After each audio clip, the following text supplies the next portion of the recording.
નમસ્કાર ખેડૂત મિત્રો, વિશ્વાસ એગ્રો એજન્સી રાણપુર ખેતી માહિતીમાં હું ધોળાભાઈ સર્વ ખેડૂત મિત્રોનું હાર્દિક સ્વાગત કરું છું.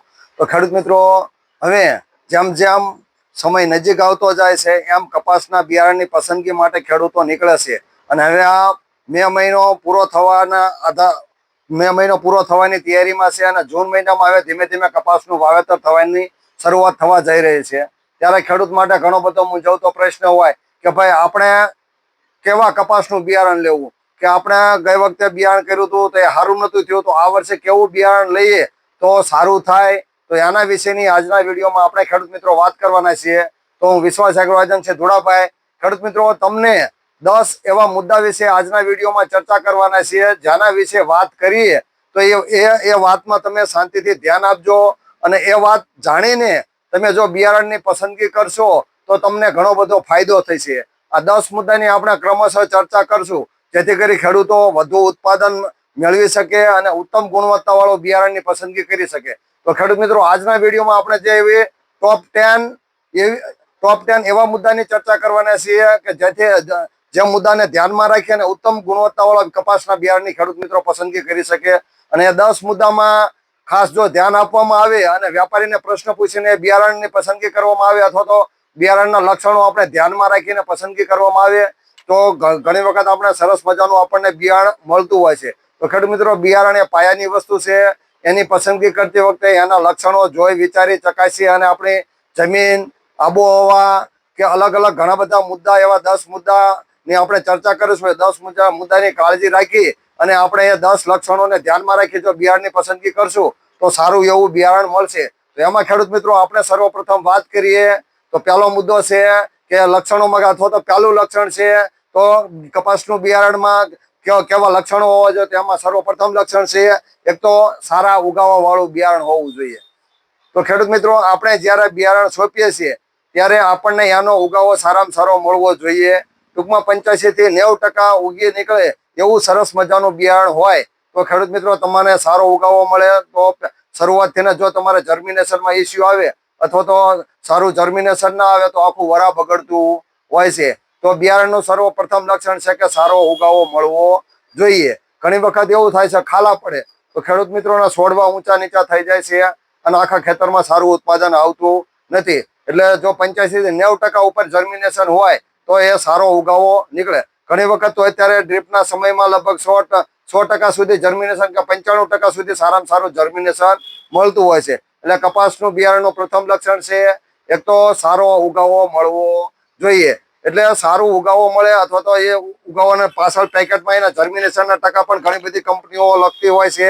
તો કે ભાઈ અહીંયા એનું જર્મિનેશન કેટલું છે, તો કે મિનિમમ 90% કે 95% એનું જર્મિનેશન હોવું જોઈએ કે સારો ઉત્તમ ઉગાવો મળે એવું બિયારણ પસંદ કરવું જોઈએ. ત્યારબાદ ખેડૂત મિત્રો, બીજા લક્ષણની વાત કરીએ તો બીજો લક્ષણ કે ઊંડા ખીલા મૂળ વાળું હોવું જોઈએ. કપાસના બિયારણનું બીજું લક્ષણ તો ઊંડું ખીલા મૂળ. ઘણી વખત એવું હોય છે કે ભાઈ ઊંડું ખીલા મૂળ ના હોય કે વરસાદ આધારિત નાનું મોટું થોડું ઘણું ઉગી અને તરત ને તરત એ કપાસનો ઉભો સુકારો આવી જતો હોય છે, અથવા તો છોડવાની ઊંચાઈ થતી નથી, રોગ જીવાત વધારે લાગે છે. એટલે જો કપાસનું બિયારણ ઊંડા ખીલા મૂળ વાળું હોય તો તમારે રોગ જીવાત ઓછું લાગે, સુકારો ઓછો લાગે અને ઘણો બધો ફાયદો થતો હોય છે.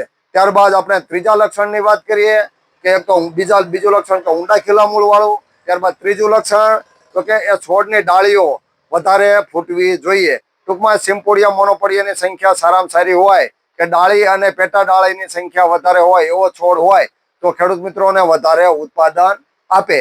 તો ત્રીજા મુદ્દાની વાત કરીએ, વધારે ડાળીવાળો છોડવો હોવો જોઈએ. સિમ્પોડિયમ મોનોપોડિયા અથવા તો ડાળી અને પેટા ડાળીની સંખ્યા સારી કે વધારે હોવી જોઈએ. ત્યારબાદ આપણે વાત કરીએ ચોથો મુદ્દો કે રોગ અને જીવાત સામે પ્રતિકારક શક્તિ વાળી જાત હોવી જોઈએ. આપણે ગમે ત્યારે વ્યાપારી પાસે બિયારણની ખરીદી કરવા જઈએ ખેડૂત મિત્રો, ત્યારે વ્યાપારીને પૂછે કે આમાં રોગ અને જીવાત કેવો લાગશે. તો ઘણી વખત રોગ અને જીવાત વધારે લાગે તો વધારે ખર્ચો થાય છે અને ખેડૂત મિત્રોને નુકસાન પણ ઘણું બધું જતું હોય છે. એટલે રોગ ઓછો લાગે એવું બિયારણની પસંદગી કરવી. ત્યારબાદ જીવાત, ધારો કે સફેદ માખી છે, લીલા ચૂસિયા છે, થ્રીપ છે, ગુલાબી ઈયળ છે, તો આ જીવાત ઓછી લાગે કે જીવાત સામે પ્રતિકારક જાતોની પસંદગી કરવામાં આવે તો ખેડૂત મિત્રોને ઘણો બધો ફાયદો થતો હોય છે. ટૂંકમાં તો ચોથું લક્ષણ છે રોગ અને જીવાત સામે પ્રતિકારક શક્તિ ધરાવતી જાતની પસંદગી કરવી જોઈએ. ત્યારબાદ આપણે પાંચમા લક્ષણની વાત કરીએ કે વધુ ઉત્પાદન ક્ષમતા હોવી જોઈએ. કપાસના બિયારણમાં વધુ ઉત્પાદન આપે એવા બિયારણની આપણે એવા લક્ષણ હોવું જોઈએ કે વધુ ઉત્પાદન આપવું જોઈએ. ઘણી વખત બિયારણમાં ઉત્પાદન ઓછું મળે તો ખેડૂત મિત્રોને નુકસાન જતું હોય છે. ઘણી વખત તો 10-12 મણ પણ વીઘે થતું નથી. એટલે એવું બિયારણ પસંદ કરવું જોઈએ કે વધુ ઉત્પાદન આપે. તો ઘણા બધા એવી જાતો હોય છે, સારી કંપનીની હાઇબ્રિડ જાતો જે વધુ ઉત્પાદન આપતી હોય છે, તો એની આપણે પસંદગી કરવી જોઈએ. ત્યારબાદ છઠ્ઠા લક્ષણની ચર્ચા કરીએ કે સરળ વીણાટ હોવું જોઈએ. તો કે કપાસનો ડાબકો એવો હોવો જોઈએ કે સરળ વીણાટ વાળો હોવો જોઈએ. ડાબકો પૂરી રીતે આમ ખુલેલો હોવો જોઈએ, વીણે એટલે તરત જ હાથમાં આવી જાય એ રીતનું હોવું જોઈએ. તો ટૂંકમાં સરળ વીણાટ હોય તો મજૂરો સહેલાઈથી વીણી શકે છે. મજૂરી ખર્ચ પણ ઓછો થાય. ઓછો મજૂરી ખર્ચ અને સરળ વીણાટ વાળું જો કપાસનું બિયારણ હોય તો ખેડૂત મિત્રોને ઘણો બધો ફાયદો થતો હોય છે. ત્યારબાદ સાતમું કપાસના બિયારણનું લક્ષણ આવે છે વાતાવરણ સામે ટકી રહેવાની શક્તિ વાળું હોવું જોઈએ. ઘણી વખત બિયારણ વાતાવરણ સામે ટકી શકતું નથી. ધારો કે શ્રાવણ ભાદરવામાં પુષ્કળ પ્રમાણમાં વરસાદ આવે તો છોડવો ઊભો સુકાઈ જાય. ઘણી વખત ઓછો વરસાદ પડે તો તાણ પડે પાણીની, તો ઘણી વખત તાણ પણ સહન કરી શકતો નથી. એટલે કપાસના બિયારણ એવા લક્ષણો વાળું હોવું જોઈએ કે વાતાવરણ સામે ટકી રહેવું જોઈએ. વધારે વરસાદ પડે તો પણ ટકી શકે, ઓછો વરસાદ કે દુષ્કાળ જેવી પરિસ્થિતિ થાય તો પણ વધુ ઉત્પાદન આપે એવું બિયારણ હોવું જોઈએ. અને એવું બિયારણ છે આ ગોલ્ડ કિંગ કંપનીનું જે મિથિલા હાઇબ્રિડ કપાસ છે, એ મારા ખ્યાલ મુજબ વાતાવરણ સામે ટકી રહેવાની સારી ક્ષમતા ધરાવે છે. અને ટૂંકમાં મધ્યમથી લાંબા ગાળાનું બિયારણ છે, વાતાવરણ સામે ટકી રહે એવું આ સરસ મજાનું બિયારણ છે જે ગોલ્ડ કિંગ બાયોજન પ્રાઇવેટ લિમિટેડનું છે. ટૂંકમાં કપાસનું બિયારણના લક્ષણ કે વાતાવરણ સામે ટકી રહેવું જોઈએ. વરસાદ વધારે પડે તો પણ કપાસને તકલીફ ના પડે, અથવા તો દુષ્કાળ જેવી પરિસ્થિતિ થાય, અથવા તો ઓછો વરસાદ કે મધ્યમ વરસાદ આવે છતાં પણ એ કપાસના બિયારણ વાતાવરણ સામે ટકી રહે એવી ક્ષમતા વાળું હોય તો ખેડૂત મિત્રોને ફાયદો થાય. ત્યારબાદ આપણે ખેડૂત મિત્રો આઠમા લક્ષણની વાત કરીએ કે આઠમું ઉત્તમ ગુણવત્તા વાળું રૂ હોવું જોઈએ. ટૂંકમાં કપાસનું રૂ ઉત્તમ ગુણવત્તા વાળું એકદમ વ્હાઇટ કલરનું રૂ હોવું જોઈએ. રૂની સ્ટેપલ લેન્થ પણ સારી હોય છે. ઘણી વખત ઘણા બધા ખેડૂત મિત્રો, ઘણા બધા વ્યાપારી આપણે શું કહેવાય કપાસ લે ત્યારે આમ સ્ટેપલ લેન્થ કે રૂની લંબાઈ કેટલી છે, એના તારની લંબાઈની પસંદગી કરતા હોય છે. તો કે ભાઈ આનો તારની લંબાઈ કેટલી છે, એની જેનેટિક ટકાવારી કેટલી છે, અને જેટલું સ્ટેપલ લેન્થ સારી એટલું રૂનું ક્વોલિટી સારી હોય એટલો કપાસનો બજાર ભાવ સારો મળતો હોય છે. એટલે ખેડૂત મિત્રો જો વધારે બજાર ભાવ મેળવવો હોય તો સારી સ્ટેપલ લેન્થ વાળું અથવા તો સારી રૂની લંબાઈ વાળું અને ઉત્તમ ગુણવત્તા વાળું જો રૂ વાળું બિયારણ પસંદ કરવામાં આવે તો ખેડૂત મિત્રોને કપાસના સારામાં સારા ભાવ મળે છે. ત્યારબાદ આપણે નવમા લક્ષણની ચર્ચા કરીએ કે નવમું એવું લક્ષણ છે જે ઘણા બધા ખેડૂત મિત્રોમાં ઘણી બધી તકલીફો ઊભી કરતું હોય છે. નવમું કપાસનું લક્ષણ છે કે સુકારા સામે પ્રતિકારક જાત હોવી જોઈએ. ઘણી વખત શ્રાવણ ભાદરવામાં કે ભાદરવાની ગરમીમાં એટલો પુષ્કળ પ્રમાણમાં યાર્ડ ઉપર વરસાદ થાય છે કે છોડવા ઊભા સુકાઈ જાય છે. તો એ સુકારા પ્રતિકારક જાતની જો પસંદગી કરવામાં આવે ખેડૂત મિત્રો તો ઘણો બધો ફાયદો થાય છે. ઘણી વખત વરસાદના કારણે આખું ખેતર સુકાઈ જાય અને આખા ખેતર સુકાઈ જાય અને ખેડૂતોને નુકસાન સહન કરવાનો વારો આવતો હોય છે. એટલે સુકારા સામે પ્રતિકારક જાત હોય એવી જાતની આપણે જો પસંદગી કરવામાં આવે ખેડૂત મિત્રો તો ઘણો બધો ફાયદો થાય છે. અને ઓછો સુકારો ત્યારે આવે જ્યારે એ ઊંડા મૂળ વાળું હોય, વાતાવરણ સામે ટકી રહે એવું હોય, ઓછો રોગ જીવાત લાગેલો હોય તો જે સુકારા સામે પ્રતિકારક જાત હોય તો ફાયદો થાય. એટલે સુકારા સામે પ્રતિકારક જાતની પસંદગી કરવી એ પણ જોઈ વિચારીને આપણે પસંદગી કરવી જોઈએ કે વ્યાપારી પાસે આપણે જઈને પૂછવું જોઈએ કે આ વેરાયટીમાં સુકારો કેવો આવશે, તો કે સુકારો ઓછો લાગશે, વધારો લાગશે. આ મિથિલા હાઇબ્રિડ કપાસ છે એમાં સુકારા સામે પ્રતિકારક જાત છે. ઊંડા મૂળ વાળો અને સુકારો ખૂબ જ ઓછો લાગે. ગયા વખતે આના આગળના વર્ષે જે ખેડૂત મિત્રોને કપાસનું બિયારણ આપ્યું એ ખેડૂત મિત્રો એમ કે ભાઈ મિથિલામાં સૌથી ઓછો સુકારો લાગ્યો હોય એવી જાત તો કે ગોલ્ડ કિંગનું મિથિલા હાઇબ્રિડ કપાસ હતો. તો ટૂંકમાં ખેડૂત મિત્ર આપણે જે નવમા લક્ષણની વાત કરી કે સુકારા સામે પ્રતિકારક જાત હોવી જોઈએ, તો એ સુકારા સામે પ્રતિકારક જાત તમને અનુકૂળ પડે એ જાત તમે પસંદ કરો તો ઘણો બધો ફાયદો થાય. ત્યારબાદ છેલ્લો અને લાસ્ટ મુદ્દો જે કપાસના બિયારણમાં અથવા તો કપાસના લક્ષણમાં સૌથી અગત્યનો હોય તો એ છે, અને લગભગ છેલ્લા 4-5 વર્ષથી ખેડૂતોને મૂંઝવતો પ્રશ્ન હોય અથવા તો એ બિયારણ લેવામાં ઘણા બધા ખેડૂતો મૂંઝાતા હોય તો એની પસંદગી કરતી વખતે ઘણી વખત થાપ ખાઈ જાય છે. અને એ છે ઘણા ખેડૂત મિત્રો કહે છે કે ભાઈ કેવું બિયારણ પસંદ કરવી તો સારો ફાયદો થાય અને રૂઈની ક્વોલિટી સારી હોય અને ડાબકો ખુલી જાય. તો 10મું લક્ષણ છે કે ગુલાબી ઈયળ સામે પ્રતિકારક જાત હોવી જોઈએ. ઘણા બધા કપાસની એવી જાતો છે જે ગુલાબી ઈયળ સામે પ્રતિકારક હોતી નથી અને પુષ્કળ હળી જતી હોય છે. એકમાં કે 4 થી 5 પેશીમાં ગુલાબી ઈયળ લાગી જતી હોય છે અને ઝીંડું પૂરું ખુલતું નથી. એટલે ખેડૂત સરળતાથી વીણી શકતો નથી. મજૂરી ખર્ચ વધારે લાગે છે, રોગ જીવાત વધારે લાગે છે. તો ગુલાબી ઈયળ સામે પ્રતિકારક જાત હોય તો ખેડૂત મિત્રોને ઘણો બધો ફાયદો થાય.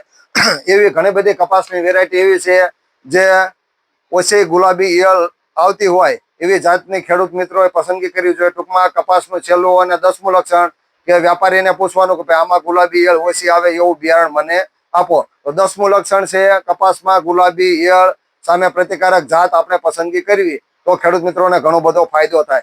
તો ખેડૂત મિત્રો આ આપણે જે 10 સારા કપાસના બિયારણના 10 લક્ષણો આપણે બતાવ્યા છે. જે ઉત્તમ ગુણવત્તાયુક્ત તમારે બિયારણની પસંદગી કરવી હોય તો એ સારા બિયારણના 10 લક્ષણો છે.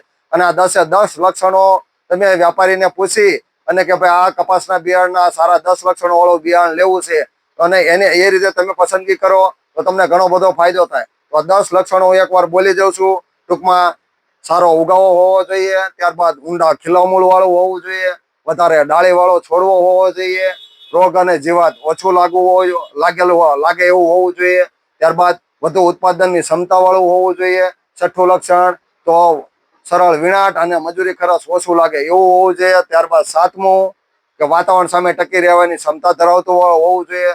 8મું તો કે ગુણવત્તાયુક્ત વાળું રૂ હોવું જોઈએ. ટૂંકમાં સારા રૂ વાળું અને વધારે સ્ટેપલ લેન્થ વાળું કપાસનું બિયારણ હોવું જોઈએ. ત્યારબાદ 9મું કે સુકારા સામે પ્રતિકારક જાત હોવી જોઈએ. અને 10મું લક્ષણ છે ગુલાબી ઈયળ સામે પ્રતિકારક જાત હોવી જોઈએ. તો ટૂંકમાં આ 10 બિયારણના લક્ષણો જોઈ અને જો ખેડૂત મિત્રો પસંદ કરે તો ઘણો બધો ફાયદો થાય. આ ઉપરાંત એક બીજી ખાસ નોંધ કે ખેડૂત મિત્રો બિયારણની પસંદગી કરતી વખતે આડાવડા ઘણી વખત ફેરિયા પાસેથી બિયારણ લેશે. કોઈ ગામડે વેચવા આવે કે ભાઈ આમાં ગુલાબી ઈયળ નહીં લાગે, આમાં હળો નહીં આવે તો એ ખેડૂત મિત્રો પસંદ કરે છે. પણ એવું ના કરતા તમારી નજીકના વ્યાપારી હોય અથવા તો તમારા નજીકના ડીલર ડિસ્ટ્રીબ્યુટર હોય અથવા તો અધિકૃત વિક્રેતા હોય જેની ઉપર તમે વિશ્વાસ રાખી ખરીદી કરી શકો અથવા તો તમને એ મોડું બિયારણ આપે નહીં એવા વ્યક્તિ પાસેથી બિયારણ લેવું જોઈએ. અથવા તો પાકા બિલ વાળું લેવું જોઈએ જેથી કરી ઘણી બધો ફાયદો થાય. અત્યારના સમયમાં ઘણી વખત બહારથી આવે છે અને પછી એમ કહે છે કે આમાં ઈયળ નહીં આવે, આમાં તમારે હુકાય છે નહીં, આ બિયારણ લઈ લો, આ બિલ વગરનું હોય છે. ટૂંકમાં એમાં ખેડૂત મિત્રોને સારો ઉગાવો મળતો નથી અને ઘણી વખત નુકસાની સહન કરવાનો વારો આવે છે અને બિલ પણ હોતું નથી. એટલે ઘણી વખત ખેડૂત મિત્રો તમારે નુકસાનનો ભોગ ના બનવો હોય તો તમારી નજીકના અધિકૃત વિક્રેતા પાસેથી જ ખરીદી કરવી અથવા તો પાકા બિલ વાળું બિયારણ લેવું. ત્યારબાદ એક પાણીની સુવિધા મુજબ આપણે બિયારણ લેવું જોઈએ અથવા તો ઘણી વખત જો વધારે પાણી હોય, ફૂલ પિયત વાળું હોય તો મોટા ઝીંડવા વાળું બિયારણ પસંદ કરવું જોઈએ.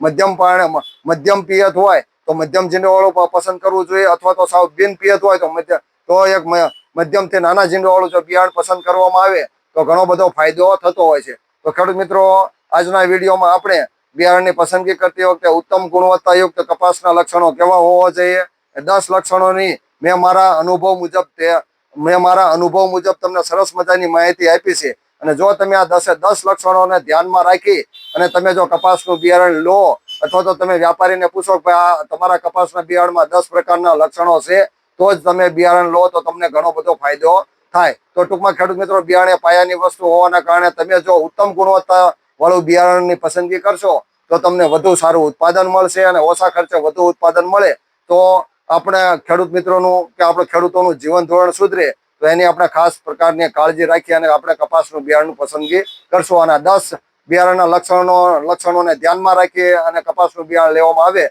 તો ઘણો બધો ફાયદો થાય. તો વિશ્વાસ એગ્રો એજન્સી ધુડાભાઈ, જો ખેડૂત મિત્રો તમે કપાસની ખેતી કરવા માંગતા હોય તો તમે આ 10 લક્ષણોને ધ્યાનમાં રાખી અને કપાસની ખરીદી કરજો જેથી કરીને તમને ફાયદો થાય. હવે પછી આપણે કપાસ માટે અથવા તો બિયારણ માટેનો નવો વિડીયો બનાવીએ ત્યાં સુધી અમને રજા આપો. આવજો. આભાર. જય જવાન, જય કિસાન.